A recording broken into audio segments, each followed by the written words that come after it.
200-র উপরে, আমি এখনো জানি না যে কতজন আহত আছে। ঢাকা মেডিকেলের মর্মান্তিক একটা অবস্থা। করিডোরে করিডোরে সবাই, ছেলেরা মেয়েরা শুয়ে রয়েছে, চিকিৎসার কোনো ধরনের ব্যবস্থাও সেখানে নাই। ইমার্জেন্সি গেটে পর্যন্ত সন্ত্রাসীরা হামলা করেছে, ভিতর থেকে মেয়েদেরকে বাইরে এনে আক্রমণ করেছে। আমরা কথা দিচ্ছি, আমরা আজকে থাকবো যতক্ষণ না বিজয় হচ্ছে, আমরা মাঠ ছেড়ে যাবো না।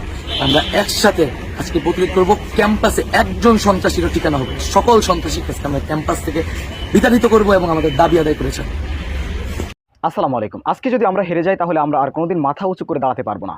তাই কোটা সংস্কার আন্দোলন যৌক্তিক এই আন্দোলনকে সফল করার জন্য আমাদের জীবন দিতে হলেও দিতে হবে। সুপ্রদর্শক, গতকালকে ঢাকা বিশ্ববিদ্যালয়ে সাধারণ শিক্ষার্থী এবং ছাত্রলীগের সংঘর্ষের পরে এমন ভিডিও বার্তা দিয়েছেন কোটা সংস্কার আন্দোলনের প্রধান সমন্বয়ক নাহিদ। এ সময় তিনি সাধারণ শিক্ষার্থী এবং দেশবাসীকে তাদের পাশে এগিয়ে আসার জন্য আহ্বান জানিয়েছেন। বিভিন্ন বিষয় নিয়ে তিনি কথা বলেছেন, আমরা তার মুখ থেকে বিস্তারিত জেনে আসবো। আজকে ঢাকা বিশ্ববিদ্যালয়ের ইতিহাসে একটা মর্মান্তিক দিন ঘটে গেছে। আমাদের যে কোটা সংস্কারের যৌক্তিক যে দাবি, সেই দাবিতে আমরা দীর্ঘদিন ধরে আন্দোলন করে আসছি। আজকেও আমাদের পূর্ব ঘোষিত কর্মসূচি ছিল। আজকে সেই কর্মসূচিতে ক্যাম্পাসের সন্ত্রাসীরা, ছাত্রলীগের সন্ত্রাসীরা নির্মমভাবে আমাদেরকে আক্রমণ করেছে। লাঠি সুতা নিয়ে, ইট পাটকেল দিয়ে আমাদের নারী শিক্ষার্থীদের, আমাদের ছেলে শিক্ষার্থীদেরকে তারা আক্রমণ করেছেন।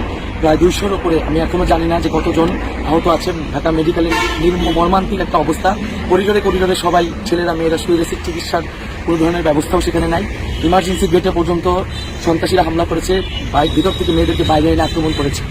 আপনাদের কাছে আহ্বান থাকবে, বার্তা থাকবে, আজকে যদি আমরা হেরে যাই, আমরা আর কোনোদিনই মাথা উঁচু করে দাঁড়াতে পারবো না। আমরা একটি ন্যায্য দাবিতে আন্দোলন করছি কোটা সংস্কারের জন্য। সেই আন্দোলনের জন্য আজকে যদি আমাদের জীবন দিতে হয়, আমাদেরকে জীবন দিতে হবে। আজকে যদি আমরা হেরে যাই, আজকে রাতে যদি আমরা প্রতিরোধ করতে না পারি, আমরা কিন্তু প্রতিরোধ করব।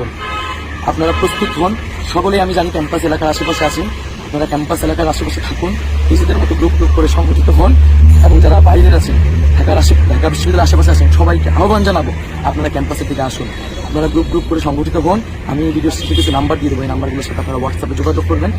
কিছুক্ষণের মধ্যেই আমাদের কেন্দ্রীয় মিছিল বের হবে। অলরেডি সায়েন্সে হলে তারা অবস্থান নিয়েছে। মেয়েরা আপনারা হলে অবস্থান করুন, হলে আপনারা মিছিল শুরু করুন। ছেলেরা তাদের হলগুলো দখল করুন। হলে যাতে কোনো সন্ত্রাসী না থাকে, হলগুলো আপনাদের নিয়ন্ত্রণে নিন। হলে অবস্থান গ্রহণ করুন। সায়েন্সের হলে তারা অবস্থান নিয়েছে আমাদের ভাইরা।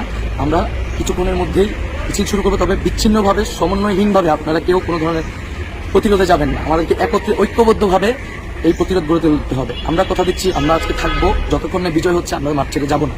আপনারা আমাদের আহ্বানে সারা দিন।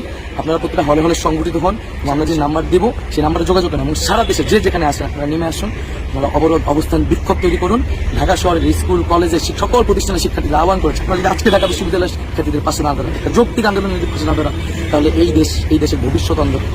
বন্ধুগণ, আমাদের মেডিকেলে যারা সহায়তা দিতে পারবেন, আমাদের ব্লাড দরকার, সেটার পর্যাপ্ত চিকিৎসা দরকার, চিকিৎসকদের কাছে আমরা আহ্বান জানাচ্ছি আপনারা এখানে আসুন। অন্যান্য হাসপাতালে এখানে ট্রান্সফারের ব্যবস্থা করুন এবং সুসংগঠিত হন। নিজেদের মতো করে 10 জন, 20 জন, 30 জন করে সুসংগঠিত হন। আমরা যে নাম্বার দিব সেই নাম্বারে যোগাযোগ করুন।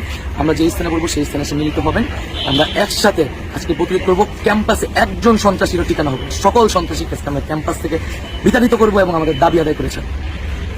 সুপ্রদর্শক, কোটা সংস্কার আন্দোলনের প্রধান সমন্বয়ক নাহিদের এই বক্তব্যটি আপনারা কিভাবে দেখছেন, কিভাবে মূল্যায়ন করছেন, অবশ্যই আপনাদের মূল্যবান মন্তব্য কমেন্ট বক্সে জানাবেন। সবসময় সত্য নির্ভেজাল তথ্য পেতে স্বাধীন বাংলা ইউটিউব চ্যানেল সাবস্ক্রাইব করে আমাদের সাথে থাকুন। আসসালামু আলাইকুম রহমতুল্লাহি ওয়া বারাকাতুহু।